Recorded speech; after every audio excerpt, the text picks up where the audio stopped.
The shuttle doors opened with a soft hiss, and Park stepped onto Orbital Station Helix 9 for the first time. She carried a single bag over her shoulder. Her black hair was tied back in a tight bun. Her uniform was clean and pressed. She looked like any other military cadet reporting for duty.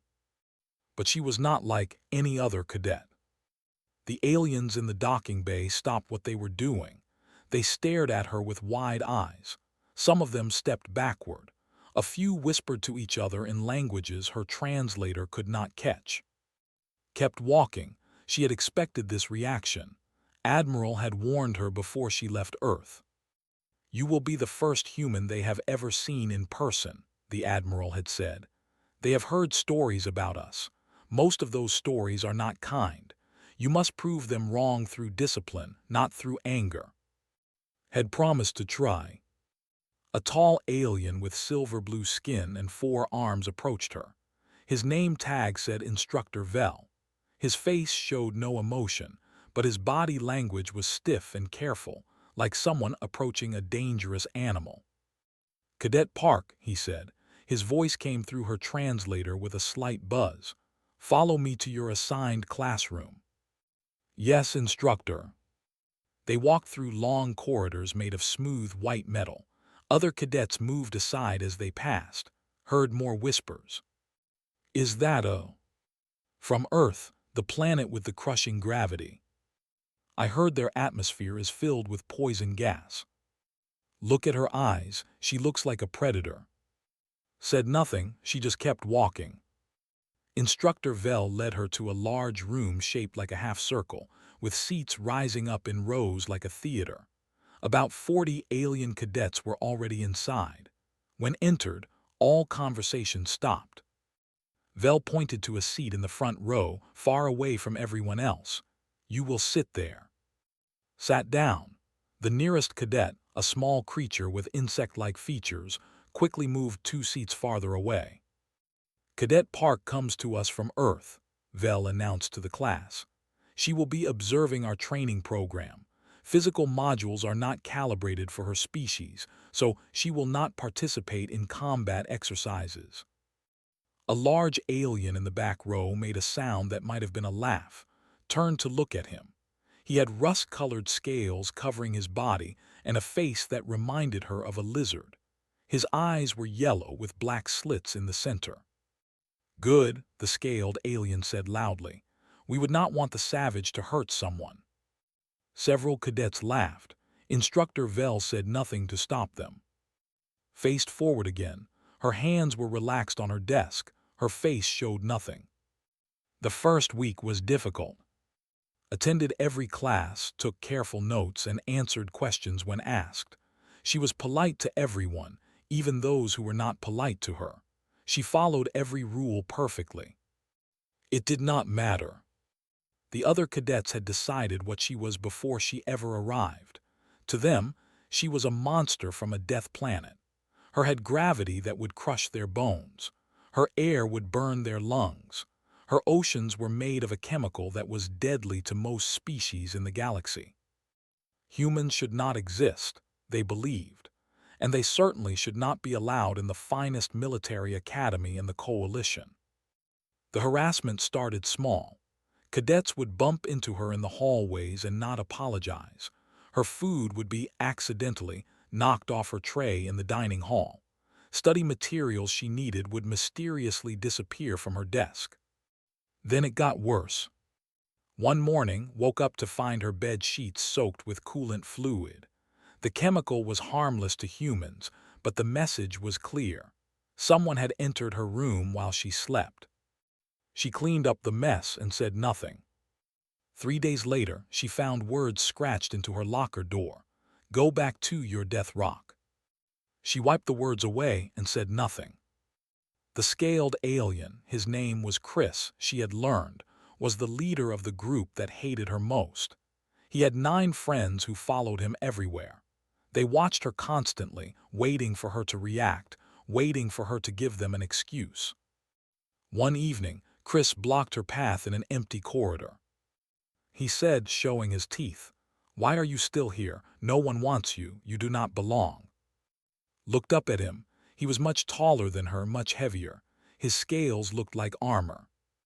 "I am here because the Coalition invited me," she said calmly.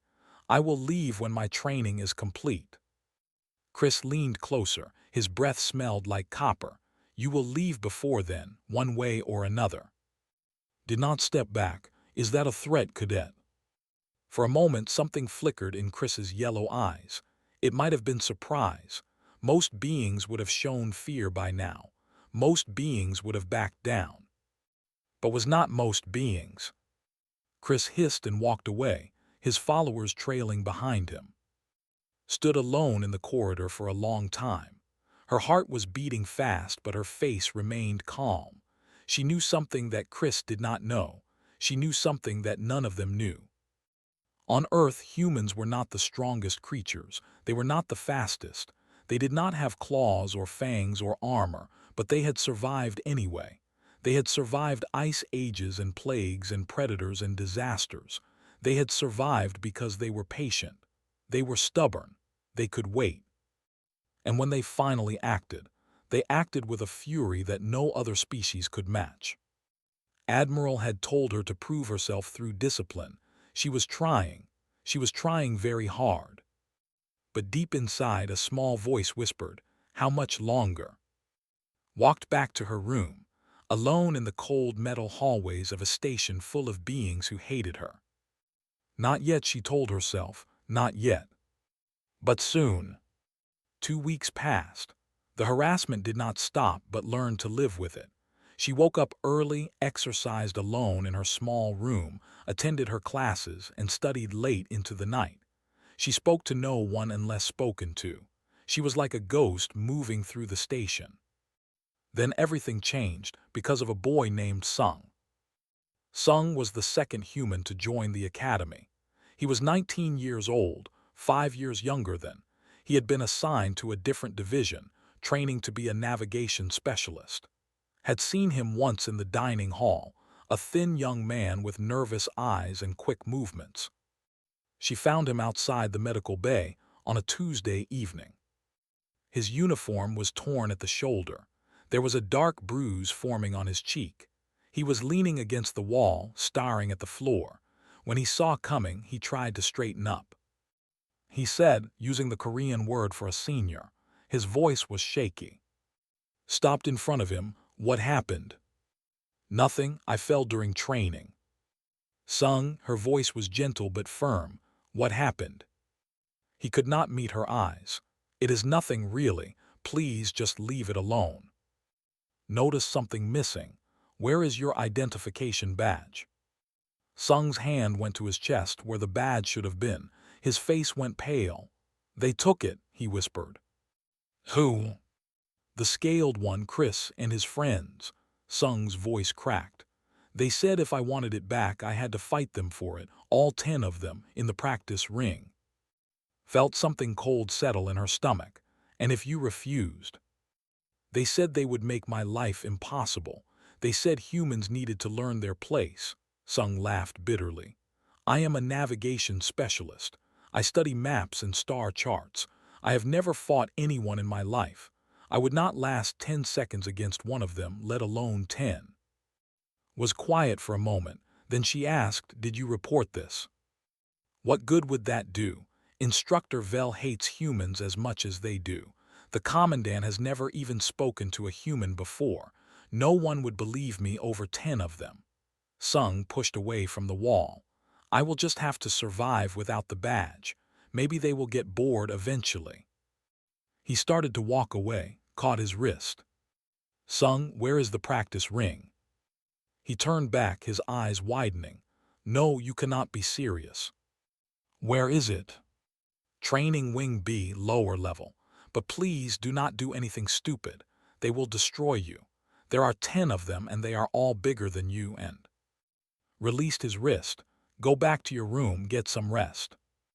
But she was already walking away, her footsteps echoing in the empty corridor. The practice ring was a circular arena about 20 meters across. Transparent barriers surrounded it, designed to contain the energy of training weapons and protect observers from accidents. When arrived, The room was dim. Only a few lights were on. Chris and his 9 followers were standing in the middle of the ring. They were passing Sung's badge between them, laughing and joking. When the door opened and walked in, they all turned to look. Chris's yellow eyes narrowed. "Well," the other, "did the little one send you to beg for his property?" Walked slowly toward the ring. "No, I came to earn it." The laughter stopped. A small alien with compound eyes like an insect made a clicking sound. "You cannot be serious. You are not allowed to participate in physical training." "Then you can report me," said. She stepped into the ring. "After." Chris tilted his head, studying her. "You want to fight all 10 of us, alone. That is what you offered Sung, is it not? The same terms." "He is a coward who ran away." "I am not running." Chris looked at his followers, then he smiled. It was not a nice smile. "Seal the door," he said. One of his friends moved to the control panel, heard the locks engage with a heavy click. The barriers around the ring flickered to life, glowing faintly blue. The 10 aliens spread out, surrounding her. Chris stood directly in front, his scales rustling as his muscles tensed. The others took positions around the circle, cutting off any escape. "No instructors," Chris said. "No witnesses, no one to save you." He flexed his clawed hands. "Last chance to apologize and crawl out of here." Did not move. She did not speak. She simply stood in the center of the ring, her arms relaxed at her sides, her breathing slow and steady. She thought about the last 2 weeks. The whispers, the insults, the hatred in their eyes whenever they looked at her, the coolant on her bed, the words on her locker, and now a young man from her, beaten and robbed, too afraid to fight back. Admiral had told her to prove herself through discipline. She had tried so hard. But there were some lessons that could only be taught one way. "Well," Chris demanded, "are you going to say anything or just stand there like an animal?" Looked at him. For the first time since she arrived at the station, she allowed herself to smile. "I was just thinking," she said quietly, "that you have no idea what you have gotten yourselves into." Chris roared and charged. And moved. The first alien to reach was not Chris. It was a tall, thin creature called with 4 joints in each limb that allowed it to move in strange and unpredictable ways. It was fast, much faster than a human should have been able to track. But did not need to track it. She had been watching its weight shift, watching its muscles tense, watching the angle of its body. She knew where it would attack before it moved. The swung a long leg at her head in a sweeping kick that should have knocked her unconscious. Ducked under it. The leg passed through empty air where her skull had been a moment before. Then she drove her palm into the center of this chest. On most worlds in the galaxy, life had evolved under gentle conditions.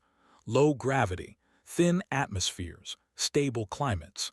The creatures that developed on these worlds were tall and graceful, with light bones and efficient bodies.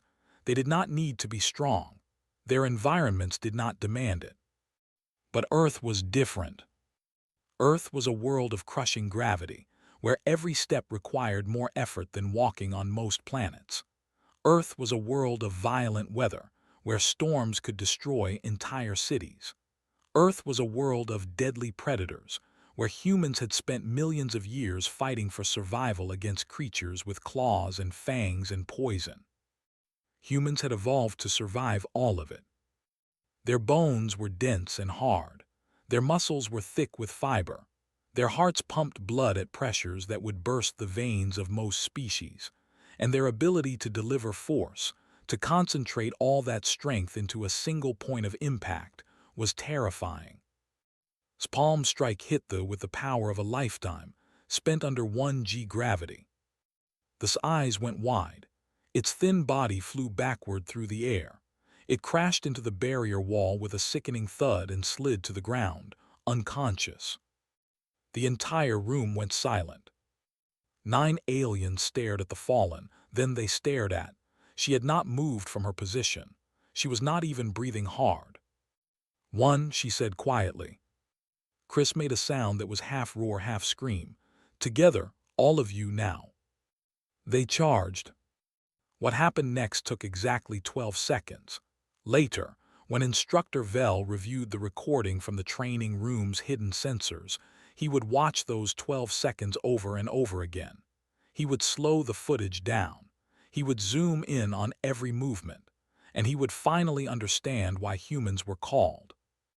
The second and third aliens came at from different directions, a scaled creature like Chris and the Small.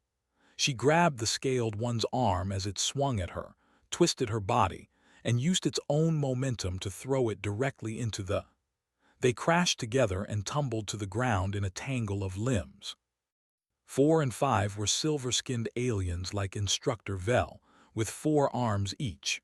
They attacked in perfect coordination, 8 arms striking from multiple angles. It was a fighting style designed to overwhelm any opponent. Dropped low, sweeping the legs out from under the first one. As it fell, she rose up and drove her elbow into the second one's middle body. She felt ribs crack under the impact. Both collapsed. 6, 7, and 8 rushed her together, a desperate, uncoordinated charge. Stepped to the side and let the first 2 collide with each other. The third she caught by the arm and spun, sending it flying into the barrier wall. 9 came at her with a weapon, a training rod that crackled with energy. It was against the rules to use weapons in an unarmed challenge, but the rules had stopped mattering. Caught the weapon hand, twisted sharply, and felt something snap. The alien screamed and dropped the rod. She kicked its legs out and put it on the ground. And then there was only Chris. The big-scaled alien had not charged with the others. He had stayed back, watching, waiting for an opening. Now he stood alone in the ring, surrounded by the groaning bodies of his friends. His yellow eyes were wide. His scales had gone pale, almost white, had learned enough about his species to know what that meant. He was terrified. "Stay back," Chris said. His voice was not steady. "Stay back."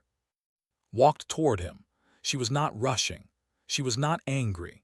She moved with the calm patience of a predator that knew its prey had nowhere to run. "You wanted to see what it could do," she said. Her voice was soft, almost gentle. "For 2 weeks you made my life miserable. You mocked my people. You called us savages and animals.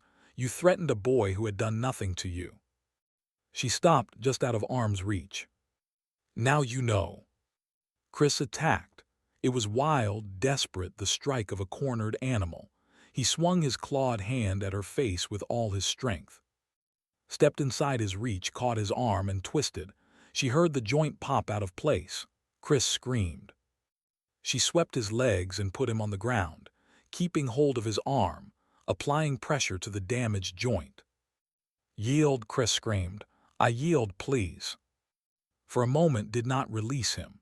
She looked down at his terrified face. She thought about all the hatred, all the cruelty, all the fear he had tried to make her feel. She could break his arm. She could do much worse. No one would stop her. No one would even know. But that was not why she had come here. She released him and stepped back. Chris scrambled away, clutching his dislocated arm, his eyes never leaving her. Walked to where Sung's identification badge had fallen during the fight. She picked it up and put it in her pocket. Then she looked at the 10 aliens on the floor, some unconscious, some groaning, all defeated. "Do not touch him again," she said. "Do not touch any human again, or next time I will not stop when you yield." She walked out of the training room without looking back. Behind her, Chris lay on the cold floor, staring at the ceiling, trying to understand what had just happened. He had thought humans were weak. He had thought they were soft. He had been so very wrong. The summons came 1 hour later. Was in her room, sitting on her bed, staring at the wall. She had not showered. She had not changed clothes. She was simply waiting. When the message appeared on her screen, "Report to Commandant Threll immediately," she stood up and walked to the door. She was not surprised. She had known this was coming. The commandant's office was at the very top of the station, in a room with huge windows that looked out into space. Stars filled the view, cold and distant and beautiful. Had never seen so many stars at once. Commandant sat behind a massive desk made of dark metal. He was a species that looked like living stone, with gray skin covered in ritual scars and eyes like chips of black glass. He was old, very old, could tell by the depth of the scars and the slowness of his movements. Instructor Vell stood to one side of the desk, his forearms folded, his face carefully blank. Cadet Parks said, his voice was deep and rough like rocks grinding together. "Do you know why you are here?" "Yes, Commandant." "Tell me." "I assaulted 10 fellow cadets in the training ring.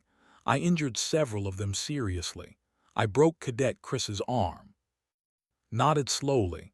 "You were not authorized for physical training. You violated your restrictions. You used force that could have killed beings of their species classifications." He paused. "Do you deny any of this?" "No, Commandant." "Do you have anything to say in your defense?" Met his black eyes. "They challenged me. They had been harassing me for 2 weeks. They stole property from another human cadet and threatened him. I accepted their challenge and I won. If that means I should be expelled, then expel me. But do not pretend I attacked them without reason." Silence filled the room. The stars continued to spin slowly outside the windows. Then Instructor Vell spoke. "Commandant, may I say something?" Gestured for him to continue. Vell stepped forward. His silver-blue skin seemed darker than usual, as if he was embarrassed or ashamed. "After the incident, I reviewed the sensor recordings. Not just from tonight, from the entire 2 weeks since Cadet Park arrived." He paused, and when he spoke again, his voice was heavy. "I saw everything, the harassment, the threats, the damage to her property, the way she was treated by other cadets." He looked at. "The way I allowed her to be treated. I did nothing to stop it. I believed she did not belong here. I believed the same things the others believed, that humans were dangerous animals who should have stayed on their death planet." Vell's 4 hands tightened into fists. "I was wrong. She endured more abuse in 2 weeks than most cadets face in their entire training. She never complained. She never fought back. She followed every rule, even though she knew the rules were not being applied fairly to her." He turned to face fully. "Tonight, she finally defended herself, and a younger cadet who could not defend himself. I cannot condemn her for that. I can only apologize for failing to protect her." Stared at the instructor. She had not expected this. She had expected him to demand her punishment. Was quiet for a long time. His stone-like face was impossible to read. Finally, he spoke. "The Coalition accepted humans into this program for a reason. Your species has qualities we need. You are strong. You adapt quickly. You do not give up when things become difficult." His black eyes fixed on. "We did not expect you to demonstrate those qualities so dramatically." "Am I expelled, Commandant?" "No." Blinked. That was the only surprise she allowed herself to show. Continued. "Effective immediately, you are authorized for all physical training modules.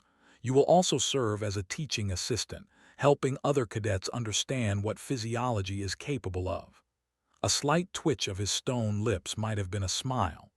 "I believe tonight's demonstration will make recruitment for your sessions quite easy." Did not know what to say. "Additionally," said, "Cadets Chris and his associates are suspended from training. They will face disciplinary review for harassment, theft, and conduct violations. The Coalition does not tolerate this behavior toward any cadet, regardless of species origin." He stood up from his desk.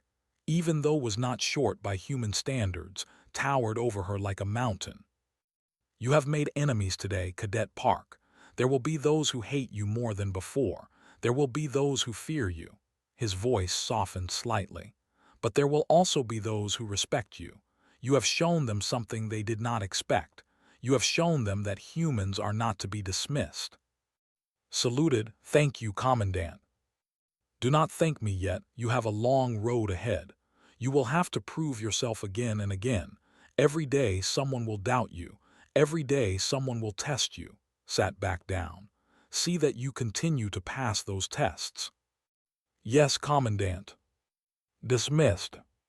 Turned and walked toward the door. Just before she reached it, Instructor Vel spoke again. Cadet Park. She stopped and turned. Vel looked at her with an expression she had never seen on his face before. It might have been respect. I watched the recording 17 times, he said. 12 seconds. You defeated 10 trained fighters in 12 seconds. He shook his head slowly. We have legends about ancient warriors who could do impossible things. I always thought they were just stories. He paused. I do not think that anymore. Nodded once, then walked out of the office. The corridor outside was empty. She stood there for a moment, looking out a small window at the stars. Somewhere out there was Earth, a tiny blue dot in the vast darkness of space. A world of crushing gravity and violent weather and billions of stubborn, persistent, impossible humans. She thought about Admiral's words, prove yourself through discipline. She had tried, and when discipline was not enough, she had proved herself another way. Both were part of being human. She started walking back to her quarters. Tomorrow would be different. Tomorrow, everything would change. She was ready. 3 months later, the academy was a different place. Walked through the training wing with confident steps. She was no longer alone. A group of 12 cadets followed behind her, aliens of different species, all volunteers for her advanced conditioning program. They had come to her asking to learn, asking to become stronger. She had not turned any of them away. In the main training hall, other cadets were running through exercises she had designed. Some were struggling with the gravity simulators, machines that increased the pull on their bodies to help build strength. Others were practicing endurance techniques, learning how to push past the point where their bodies wanted to stop. A year ago, these same aliens would have refused to even speak to a human. Now they were sweating and straining to keep up with human training methods. The galaxy was beginning to understand what Earth could teach it. In the dining hall, humans sat among other species without anyone staring or moving away. There were 5 humans at the academy now, with more applications arriving every month. The whispers had not completely stopped, but they had changed. Fear had become curiosity. Hatred had become respect. Sung was one of the biggest changes. The nervous young man who had been beaten and robbed was gone. In his place was a confident officer candidate who walked with his head high and his shoulders back. He had qualified for advanced navigation training with the highest scores in his class. He had also started teaching a class about Earth's ecosystems. His presentation, called Predators of Earth, had drawn the largest audience of any optional lecture in Academy history. Aliens packed the room to learn about sharks and tigers and wolves, and all the other creatures that humans had survived alongside for millions of years. You live with these things, a cadet had asked, his 4 arms wrapped around himself in horror. On purpose. We do not just live with them, Sung had replied with a smile. Some of us keep them as pets. The room had gone very quiet after that. Even Chris had changed. After his suspension, after his arm had healed, he had sought out. She had expected him to try for revenge. Instead, he had asked to talk. They met in a quiet observation room overlooking the stars. Chris moved slowly, carefully, like he was afraid she might attack him at any moment. His yellow eyes never quite met hers. I do not understand, he said finally. What do you not understand? You could have killed us, any of us, all of us. He looked at his hands, the same hands that had tried to hurt her. I felt how strong you were. When you held my arm, you could have torn it off completely, but you did not. No. Why? Was quiet for a moment. She looked out at the stars, billions of lights in the darkness, each one a sun, each one possibly warming worlds filled with life. On Earth, she said slowly, we have a long history. Much of it is violent. We have fought wars against each other for thousands of years. We have done terrible things. Chris nodded. This is what we have heard about humans. But that is not all we are, turned to face him. We evolved on a world that tried to kill us every single day. The gravity crushed us. The weather destroyed us. The predators hunted us. We were small and weak and soft compared to everything else on our planet. But you survived. We survived because we learned to work together. We survived because when everything wanted us dead, we refused to give up. We survived because we protected each other. Her voice softened. We did not become monsters, Chris. We became human, and being human means knowing when to fight and when to stop. Chris was silent for a long time. Then he said, I am sorry for what I did, for what I believed about your kind. Nodded, I know. Can you forgive me? I do not know yet, maybe someday. She looked back at the stars, but I am willing to find out. They were not friends after that day. Perhaps they never would be, but Chris had stopped hatting and started learning. That was enough. Now, standing in the training wing 3 months after the fight, watched her cadets finish their exercises. I was helping a struggling adjust its stance. And a young human were sparring together, trading light blows and laughing when one of them made a mistake. This was what she had wanted. Not the fight, never the fight, but this mixing of species, this sharing of knowledge, this proof that different worlds could work together. Instructor Vel approached her, in his hands. Over the past months, he had become something close to a friend. He still carried guilt for how he had treated her at first, but he showed it through support rather than words. New orders, he said, from Coalition High Command. Took the and read. Her eyebrows rose. They want me to help create a new training program for mixed species military units on frontier stations. Vel nodded. You have proved something here, something the Coalition needed to see. Humans are not just strong, you are teachers. You know how to push others to be better. You know how to bring different people together. Looked around the training room. These cadets had become her students. Some had become her friends. Leaving would be hard. But the frontier was where humans were needed most. The galaxy was vast and dangerous, and the Coalition needed officers who could face that danger without fear. I will go, she said, but I want Sung on my team, and any cadet here who volunteers. Done. Smiled. It was still not an expression she used often, but it came easier now than it had 3 months ago. She thought about Earth, her, so far away. A blue dot in the darkness where billions of humans woke up every day and faced a world that had spent millions of years trying to kill them. They did not complain. They did not give up. They just kept going. That stubborn refusal to quit, that was humanity's greatest gift. Not their strength, not their endurance, but their absolute determination to survive and to help others survive with them. The galaxy was beginning to learn this lesson. Looked out at the stars, at all the worlds waiting to be discovered, all the challenges waiting to be faced. Humanity was small.